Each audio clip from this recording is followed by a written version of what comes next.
कारूंझर जबल कटे ग्रेनाइट पत्थर कढण खिलाफ हैदराबाद में सिविल सोसाइटी पारां एहतजाज करे धरणो हयो वियो। हैदराबाद प्रेस क्लब आडो डॉक्टर कादिर मक्सी, सज्जाद चांडियो, डॉक्टर बख्तावर जाम, अब्बास खोसो, जानी खासकेली, जुल्फकार हालेपोटो ऐं ॿियनि जी अॻवाणीअ में धरणो हयो वियो। उन मौके ते अॻवान नवामी आवाज़ टीवी सां ॻाल्हाईंदे चयो त नगर पार्कर जी ज़मीन तारीख़ी विरसो करार ॾिनल आहे। उन बावजूद कारूंझर जबल कटे ग्रेनाइट पत्थर कढिया पिया वञनि, जंहिंजी हू मज़म्मत कनि था। लगातार हिकिड़ो दुकान खोलियो वेठा आहिनि गुज़िरियल यारहं सालनि खां वठी। उन में वरी नओं कदम कयो अथनि त फितरती हुस्न जेको सिंध जो आहे, जेको तारीख़ी कारूंझर जबल आहे, उहो बि विकिरो करे छॾियो अथनि, लीज़ ॾेई छॾियो अथनि। हिकिड़े ॿिए धाड़ियल खे मथां वॾा धाड़ियल वेठा आहिनि, हितां ही नंढा धाड़ियल वेहारे छॾिया अथनि। ॿई हिक ॿिए जा सहूलियतकार आहिनि। हाणे सिंध जो उहो जबल जेको आहे उहो वढिजे पियो, उनखे विकिरो पिया कनि। कारूंझर में बि असांजी बुनियादी डिमांड इहा आहे त इहा हिकिड़ी वॾी नेचुरल प्रोटेक्शन आहे, एनवायरमेंटल साइट आहे, सिविलाइज़ सिंध जी वॾी तहज़ीबी सुञाणप आहे कारूंझर। उनखे तव्हां जे भुगड़नि मुठि विकिणो पिया, उनखे महिरबानी करे बंदि कयो।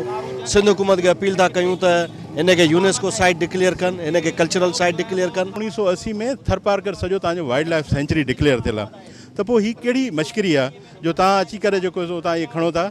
उनजे करे असां इहे एहतजाज सिविल सोसाइटी असां उनखे लीड था कयूं, असां उन सॼी संगत खे गॾु कयो आहे। इन क़िस्म जो एहतजाज असां कल्ब नगर में कयो ऐं छंछर ते वरी बुख हड़ताल नगर पार्कर में कयूं पिया। अॻियां बि ईंदासीं, कराची, इस्लामाबाद में दोस्त वेहनि था। कारूंझर जेको सिंध जी सकाफ़त आहे, कारूंझर जंहिंजो असीं कसम खणंदा आहियूं, कारूंझर असांजे फितरत जो हिकिड़ो अनमोल कुदरत जे तरफ़ां सिंध खे मिलियल ख़ालिक़ काइनात जे तरफ़ां तोहफ़ो आहे। सदाईं उन कारूंझर खे कटण जूं नाकाम कोशिशूं कयूं पियूं वञनि ऐं कारूंझर खे कटे करे उन जा जेके वॾे में वॾा बोल्डर फोल्डर खणी करे वञी कराची में ग्रेनाइट जेको कारूंझर मां निकिरे थो, उन मां वॾियूं वॾियूं बिल्डिंगूं ऐं उन मां वॾियूं वॾियूं इमारतुनि ठाहिण वारो अमल त कयो वञे थो, पर कारूंझर जी फितरत खे, थर जी इकोलॉजी खे जंहिं तरीक़े सां बर्बादु कयो पियो वञे, उहो अमल कंहिं बि सूरत में बर्दाश्त जोॻो न आहे। तव्हां वही विरावा खां अॻिते क्रॉस थींदो त तव्हांखे चवंदा त तव्हां कैमरा नथा खणी सघोसि।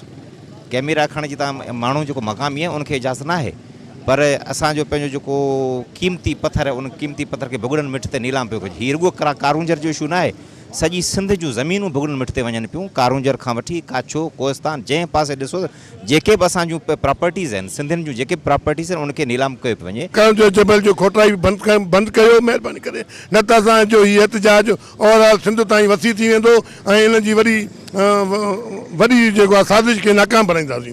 अॻवाननि मुतालबो कयो त कारूंझर मां कीमती पत्थर कढंदड़नि खे फौरी कानून जी गिरफ़्त में आणे कारूंझर जी सूंह जो तहफ़ुज़ कयो वञे, ॿी सूरत में एहतजाज जो दायरो वसी कयो वेंदो। विज़िट कयो अवामी आवाज़ मीडिया ग्रुप जी वेबसाइट awamiawaz.pk।